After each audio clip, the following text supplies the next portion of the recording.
Hey guys, and welcome to a new video. Today we're going to be doing things medic mains do, and the only thing I really want to say before starting this video is that I am going to be trying to do some more positive stereotypes as well in these videos, because a lot of my stereotypes I've realised are quite negative on that class, and that is mostly because it's easier to find negative stereotypes for a class, and that is kind of what everybody focuses on. Like, you don't always focus on the things people are doing well, you focus on what they're doing badly, so that's kind of why all the negative stereotypes for each class come up. So today I'm going to try and throw in some positive medic stereotypes with all the negative stuff that you're used to seeing. Anyway, let's get into it. So the first one is that if you are fighting them and you get into a point where they can melee you and they're using an UBERSAW, they will crit you every single time. Now, I don't know why this is, but it just seems that every time I fight a medic and they're using an UBERSAW and they hit me once, it's a crit and I'm instantly dead. Can't do anything about it, but it's just insane. Like, why is a weapon that good? I don't know. It's a bit like the pan, I guess, for every other class. So that kind of makes it fair. No, not really. Something that quite a few people pointed out to me is that a lot of the time these medics are completely oblivious to everything going on. And I'll admit to that, like, when I play medic, I'm also, like, very oblivious. I'm not a medic main, but when I do play medic, I don't really pay attention that much. I mean, a lot of the time if you are playing with a medic on your team and you're asking for heals and a bunch of people are asking for heals, they might not be noticing that, and they might not notice that you're standing next to them burning to death and there's not a health pack anywhere near you, and they're the only thing that can save you. So I mean, it kind of makes sense, but then good medics always know if you're like on fire or if you need heals, or overhealing everybody. So, you know, like, it's only the bad medics really that are really oblivious. Other than that, like, you're fine, you're good. Now this one I think everybody can relate to. When you've got a medic on your team that only heals one person, or if they do heal more than one person, it's only a heavy or a soldier, and maybe sometimes even a demo man if it's doing really well. They don't really heal any other class even if we need it, and it just makes us keep dying because the medic standing there can heal us because nothing else is happening, chooses not to, and we just end up burning to death or something like that.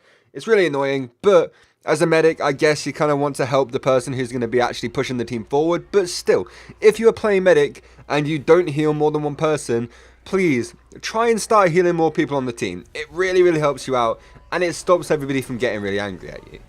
So, once again, with bad medics, they also like healing enemy spies and sometimes even Ubering them. Quick tip, that's not helpful.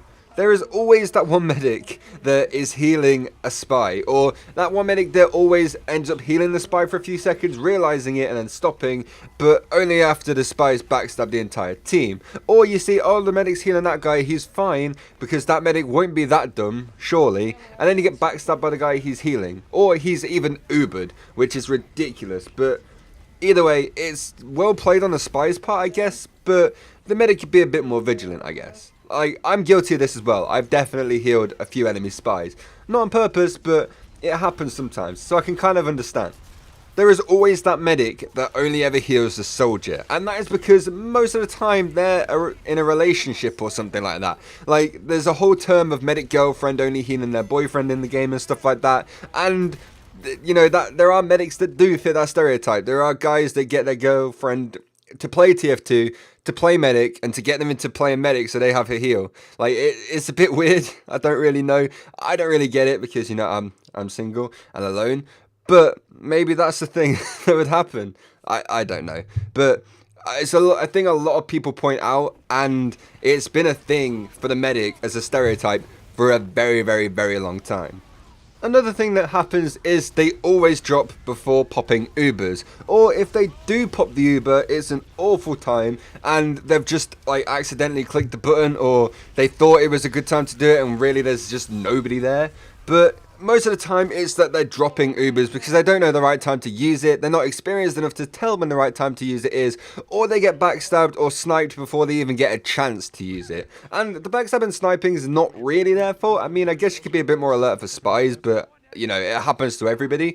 But either way, like, a lot of the time medics do drop Ubers that are really pointless to drop, and sometimes they just can't help it, which is completely fine, but it can get quite frustrating for the team if they need an Uber to push in, because, you know, the enemy NGs are just setting up like a million different sentry guns, all in different locations, and, you know, you just kind of need to get into the point, and you need an Uber to do that. So, I don't know. I don't play this game very seriously or very competitively, so it doesn't really matter to me. But it can get annoying. I get it. Okay, so now, like I mentioned earlier, good medics actually do make sure everybody's healed, make sure everybody has overheal at least at the start of the round and whenever they can, and always make sure people are getting healed when they are injured or burning to death. Like, all of that stuff that good medics do can be put into a very, very simple list, because it is quite easy to be a good medic, at least for the people who know and kind of understand kind of how the medic works. I mean, I'm saying this like quite ignorantly because I have no idea, but I don't see that, well, it can be quite difficult, I get it, but a lot of the time, as long as you're healing people, if they're coming up to you and pressing E and like spamming it to shout for your help, you're good in my books. Like, if you're healing your team that need it, you're good. And generally, medics are incredible to have on your team. There's not many people that want to play medic and put themselves out of maybe getting a few kills or getting some points and stuff like that to help out the team and actually win the games. And I do really respect the people who do that, and the people who do play medic and, you know, actually help out the team and Uber everybody and make sure everybody's overhealed and stuff like that. Even if you are one of the negative medic stereotypes, that, you know, they're not difficult to break out of. They're not difficult to change, and it's very, very easy to break out of that habit and become a better medic, I guess. And I don't really know. Basically, just thank you to everybody who plays medics. You help me not die as much as I used to, which is really good. Thanks for that. So anyway, that is going to do it for the video, guys. I hope you did enjoy it. If you did, please make sure you subscribe and make sure you're not missing out on any of the upcoming videos. They're all going to be amazing. Like, I'm very, very excited about the recent or the future stuff coming on this channel. So please make sure you're subscribed. Maybe like this video if you did enjoy it, and I'll see you all next time. Goodbye.